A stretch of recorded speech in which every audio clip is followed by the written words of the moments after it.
All right, what is up, everyone? This is John with Archer Film. So, here's the thing. I am a huge Star Wars fan. I grew up with the original three. The prequels came out at a time where the whole world went nuts for them, and I was on board. It was crazy. I bought the toys. I was buying stuff from Taco Bell just to get the cups. Like, me and my friends really indulged in the prequels because it was a phenomenon and we went nuts and it was a blast. After we watched The Phantom Menace for the first time, I remember we went back to the house that we all lived in. It was like four of us, and we started running around, going crazy. My roommate, who was a theater guy, painted his face like Darth Maul, and we just went nuts because that last sort of lightsaber scene, the Duel of the Fates, is incredible. It still holds up. It's fantastic. So I love the prequels. I love the socio-political stuff. I love how complex Palpatine's sort of plan is, and it sort of reveals a lot about, like, American imperialism. That stuff was great. Attack of the Clones, I thought, was really entertaining. Had a couple of, flawed moments, but I thought it was really good. And, of course, Revenge of the Sith.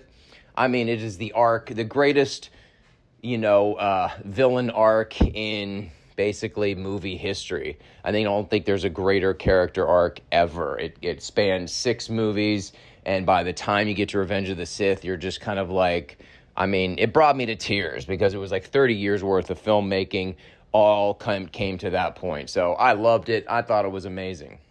Now, Rogue One, I really liked. It's really enjoyable. It's well done. There's nothing too unique or special about it, but it's just a really well-done Star Wars film. And honestly, that Darth Vader scene at the end is one of the greatest scenes in the pantheon of Star Wars. Like, there's a couple of great moments. Obviously, there's iconic moments in the first one, the second one, the third one, the fourth, fifth, and the sixth. But this one really holds up as far as the new slate of Star Wars movies. This scene is iconic. The newest 3 were garbage. I've seen them twice, and they're just garbage. Enough has been said about these films. You don't need my opinion on them, but it's like The Force Awakens was a repeat of Star Wars New Hope, and then the other 2 were just a bunch of garbage. So, there's no reason to get into all that. As far as the series go, I was excited about Mandalorian. First season was pretty good, and then it kind of just dropped off, and I just lost interest. I just didn't need to see, 10 minutes of him walking around and then, 5 minutes of actual story. It just felt like content to me. Kenobi, super excited about. Ewan McGregor's incredible. He was awesome as Obi-Wan. I was really looking forward to that, but it just seemed cheap and boring, and that little girl kind of ruined it. And then, of course, Reva was just awful. And, again, like everyone else has said, it was a bait and switch. It's not really about Kenobi. It was about Reva, and her storyline was awful. It felt like a sort of missed episode, and she just sort of gets to the end, and, suddenly she's a good guy, and she's trying to save him. That was just awful. Just the whole, again, lots of other people have made lots of other better commentary on those shows, so I will reserve it for them. But I lost interest after that.